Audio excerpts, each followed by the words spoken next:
Hi, Alan Stratton from Woodturning. There was one more project that I saw a Soren Berger demo that I wanted to do. It's a challenge. It's a lampshade. First question people always ask is, how do you put a lampshade on a lamp that is turned? Well, it's actually quite easy. A piece of plexiglass. So my lampshade is cedar. It's not as translucent as the pine he used, and it is an 1/8 inch thick, which is slightly thicker than his. But actually this lampshade is, for me at least, was quite difficult. I worried through the whole thing that I was going to blow it up and have absolutely nothing to show for my effort. But I survived, so... Oh, but wait. Another problem with a lampshade. I now need to make a finial and a lamp base for my lampshade. Those will be future projects. For now, let's make the lampshade. This is Titan Cedar from a tree I cut down last December. At the time, I coated the end grain with end grain sealer.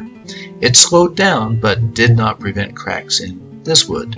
I cut off the end and found good wood. The wood is screwed to a metal faceplate. The live center adds a significant measure of safety and stability.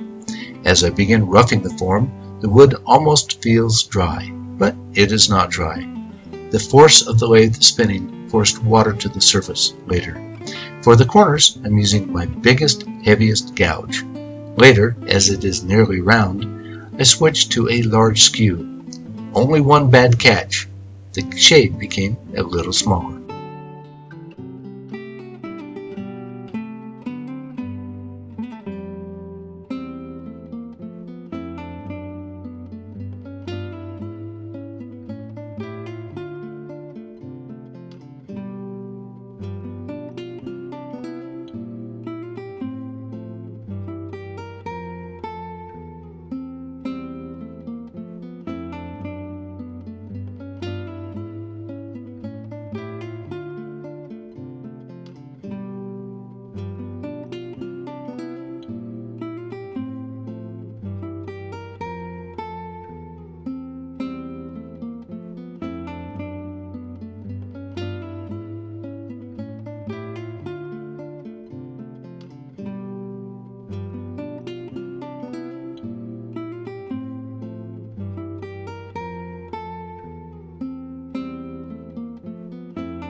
As I began cutting into the end grain, I tried to get some side grain hollowing action going, but it did not work for me with this large hollowing project, so I'll continue to go at it with my large gouge.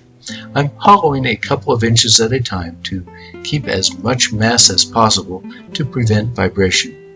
For the outermost cuts, I'm using a steeper grind which works well against the wall of the shade.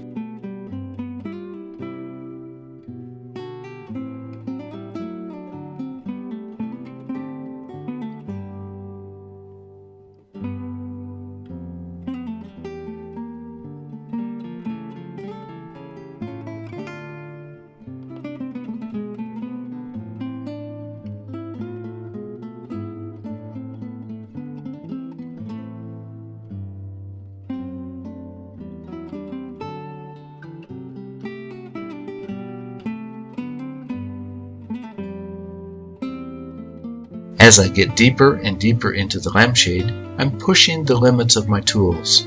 Even changing the tool rest is a relatively minor relief. It was just plain tough going. As I work the next couple of inches down in the center, then hollow out to the shade wall and take final cuts against the shade wall. Then repeat for the next couple of inches. I'm in constant fear of simply blowing up this lampshade.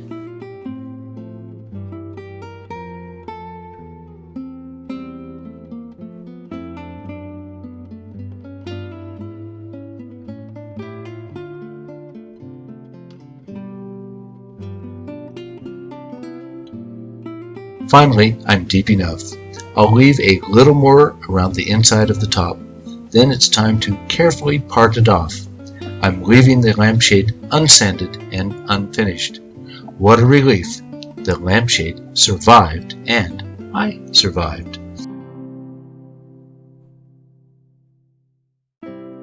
But there's one more task to complete. I purchased a piece of acrylic in a circle, but it's too large. I drilled a hole in the center that will serve as the base to the lamp finial, but for now serves to center the plastic on a wood faceplate. I've covered the plastic with masking tape in addition to its protective film, then anchored to a faceplate with double stick tape. I can scrape the edge down to size. Another faceplate threaded to my live center provides additional support.